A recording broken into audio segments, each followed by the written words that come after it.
So in this video we're going to talk a little bit about variables, and what a variable is it's a temporary storage place. So let's reopen our test script by double clicking on it.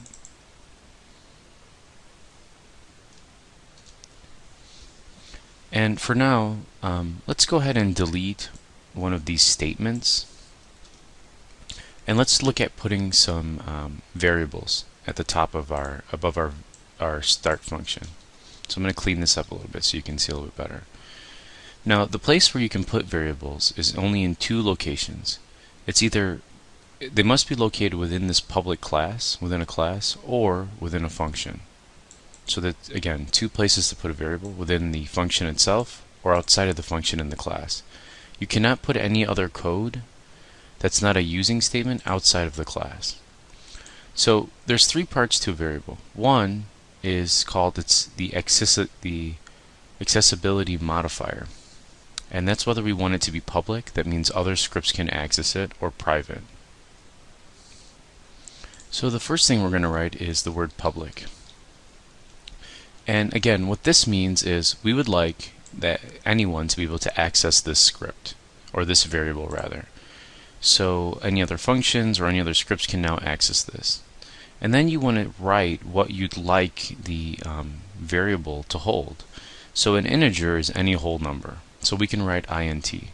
Now there's a variety of different data types. There's floats, there's booleans, and all these other names. And you'll be exposed to each one as we we create different types of scripts that have different purposes. So you can see how these different variables react. So for now, something that you would like to be a whole number is something like health. So we're just going to write the word health. And we're going to say equals 100, and then write a semicolon behind it. So these are the four parts of a variable. You have its access modifier, its data type, what type of variable it can hold, and then you give the variable a name. And then the fourth thing is, what is it exactly holding? Is it holding nothing? Is it holding some sort of value? So I'm going to go ahead and hit Control S to save this.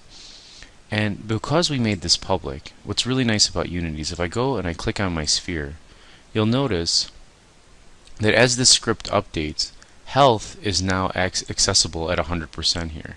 So as you're debugging or prototyping your game, you can change the health to 50 and hit enter, and it'll update that variable.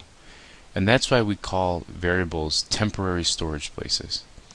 We can introduce a fifth element called const, which is constant, and I can save this, and regardless of what we update here, it's always going to make health a constant 100.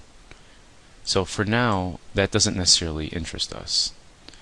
We just want to sort of see it. We want to make sure our health is 100%. Now, another way of testing what's inside of our variable is by simply writing its name. So let's copy this line here and start and paste it. And what I'm going to do is simply copy the health from here and paste it inside of here. And then I'm going to actually copy the entire section and paste it. I'm going to hit Control S. Now when I press play, let's take a look at what happens in our console window.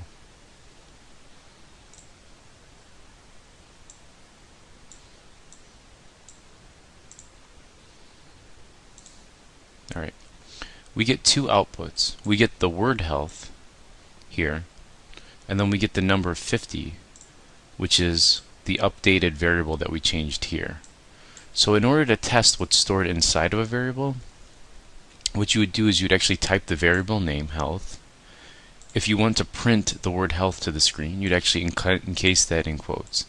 And this is important, especially when you're creating a GUI interface, because you're going to want to type in strings or letters, you'd have to put that in quotes. And if you want to type in the value or number, you'd actually type in the word health within the code.